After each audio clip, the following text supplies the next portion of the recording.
5 takes, queen takes.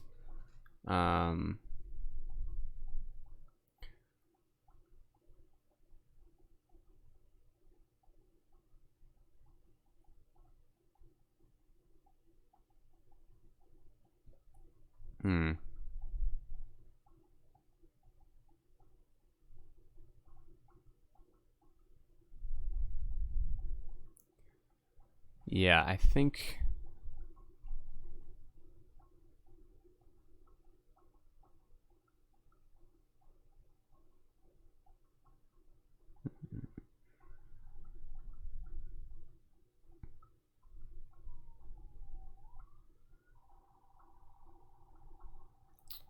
I'm gonna retain my knight here. I think I'm gonna prefer this line here, and then g6. Certainly not not the easiest line. He gets a lot of aggressive options here. I just couldn't see a justification for the pawn sacrifice. It looked like he was still being very aggressive, but I was just down a pawn, down a piece. After bishop g5, I figured g6 had to be played to stop. He's gonna go takes, bishop takes. Could also h6 probably too much. Could also try some other developing move like knight d7, and then bishop takes. Knight takes is not possible. Bishop takes, king h6, king h8.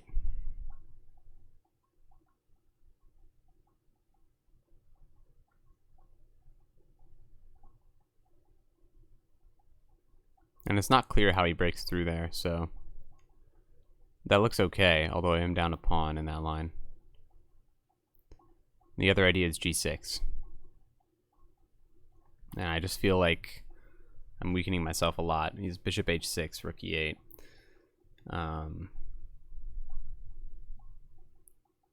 He even has knight g5.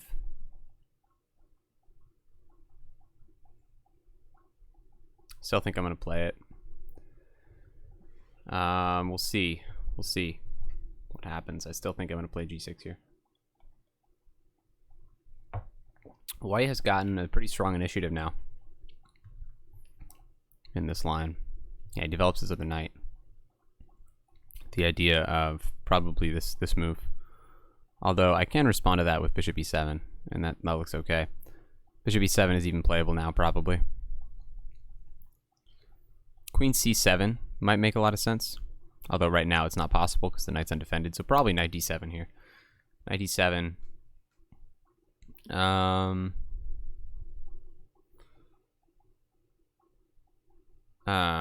But yeah, then knight e4 is annoying. Bishop e7.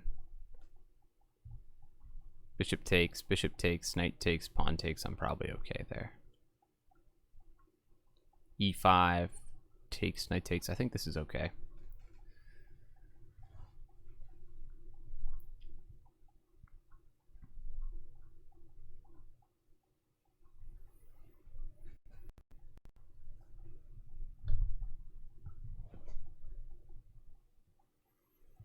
I think I probably have to play bishop e7 at some point anyways, so that I can, or I have to play rook e8, bishop f8. That's also a possible move. So if knight e4, certainly I have to play bishop e7.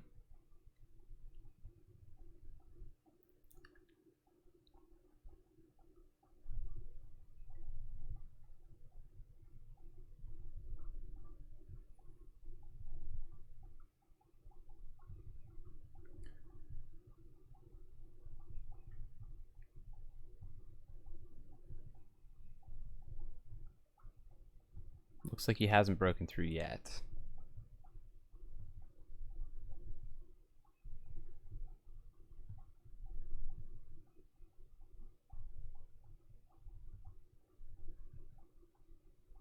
Yeah, I don't see the best continuation here. Ah, very nice. The Cochrane Gambit is sometimes scary. The scariest gambit I've played against, though, by far, has got to be the Halloween Gambit. I gotta do an opening video on the Halloween Gambit, anyways, because it is absolutely terrifying.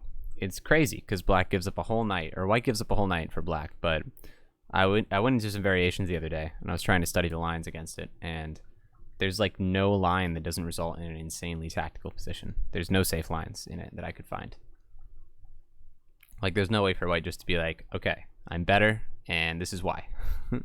Although the engine says that black is the victim of that gambit. The engine does say that black is significantly better. It's like minus 1.7 or something immediately after the gambit is played, but it looks very hard to prove it.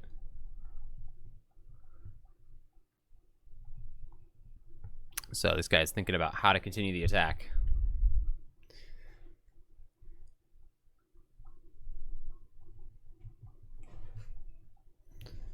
I wonder if, at some point, yeah, I should move one of my minor pieces to f8, I think. Either the knight or the bishop. Now that my knight is defending the f6 knight, I should also consider something like queen a5 or queen b6, maybe developing the queen. Although I don't like that it moves the queen away from the position. So this is the line I looked at that looked like we're not sure if he's breaking through or not. And frankly, I might have played bishop e7 regardless of what he plays. If he played h5 there, I might have played bishop e7 regardless to try to allow my knight to move and add some extra defense to that square.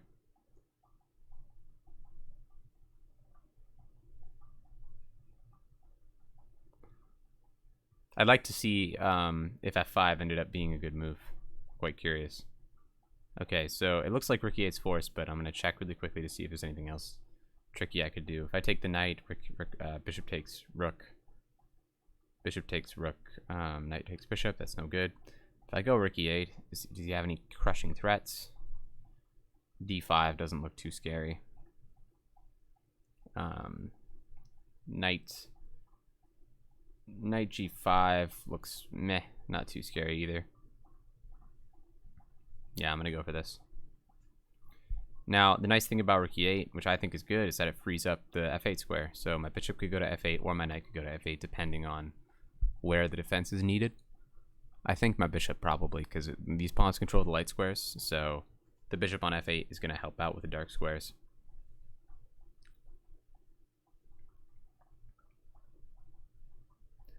He brings the knight into g4. So now I have a decision to make. I could try taking the knight on e4 immediately. I could try moving my bishop to f4 or somewhere else. Or I could see if there's another move in the position. Like perhaps knight g4 is a good move. That looks like it. This looks like a very good move, actually. It looks like it wins the bishop. It doesn't quite, though, because after knight g4, he does take the bishop on e6 with tempo. Knight g4, knight takes e6, and if I take here, he takes my queen. So perhaps moving the e6 bishop makes the most sense. Bishop f5.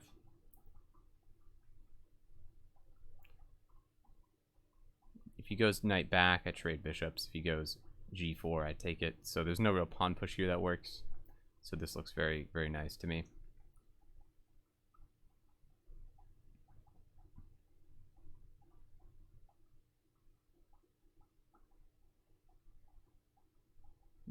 He does have threats on f7 though. For example, bishop c4. Bishop c4, knight d5.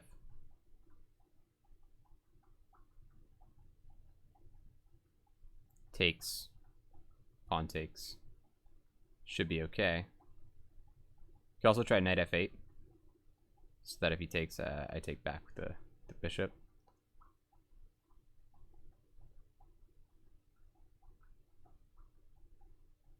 But I still don't really want to trade this bishop for a knight.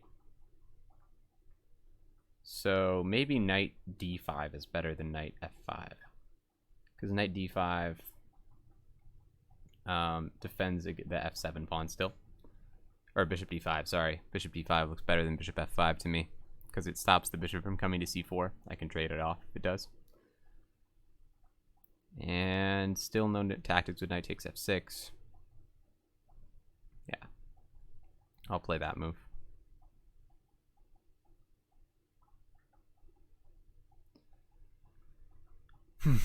It's all around a better square for the bishop because it's also going after the g2 square now, whereas on f5 it's not looking at too much. I think the reason I was looking at f5 was because I was looking at these pieces that I want to trade off. But I realize now that he's probably going to move his bishop to this diagonal if he can. So I'm better off preventing that. And now here I'm thinking bishop takes is probably preferable to knight takes. Yeah, that puts my bishop on a nice square. He could have rook takes if he wants it. Rook takes rook looks okay.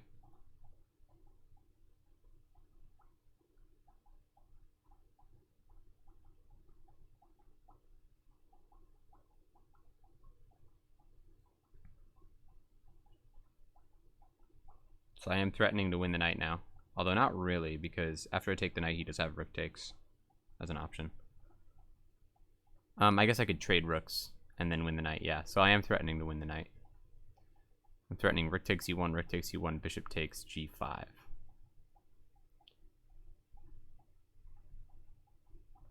So let's get ready for a queen trade here. Okay. He moves the knight back. And in this position, I definitely don't want to trade the knight for either bishop, so I'm probably going to go bishop g7 and fianchetto.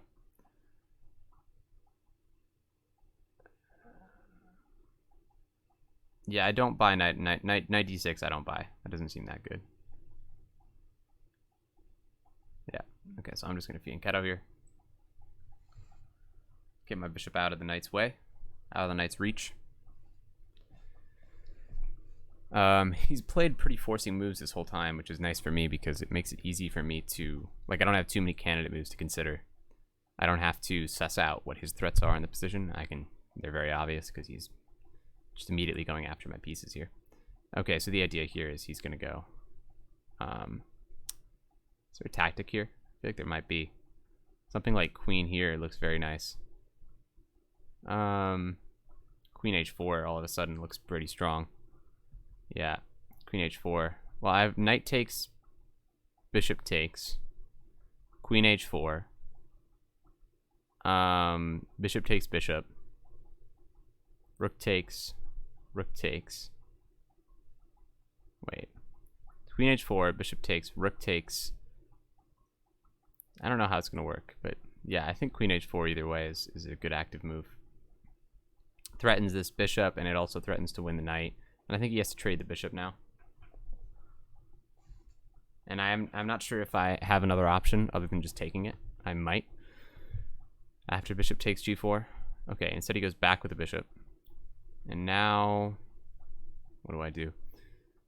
The queen's a little caught for squares. She can go here and then f3, and then queen back. Or she could go queen, she could go here. g4 is not an option, but knight g3 is an option, which is kind of annoying. Knight g3 back here. h3 or f3. I think I'm just going to go here. If the knight ever moves, I can pick up d4.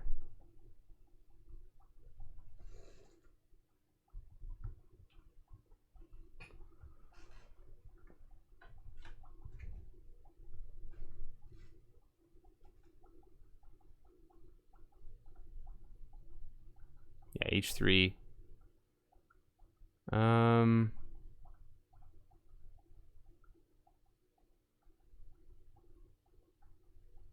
That's close to being scary, but not quite yet.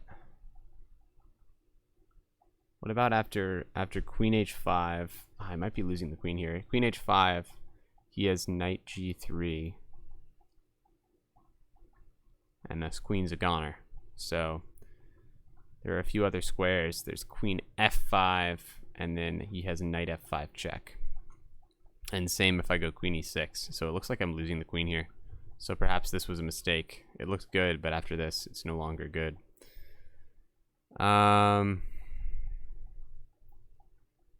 Anything fancy I can do?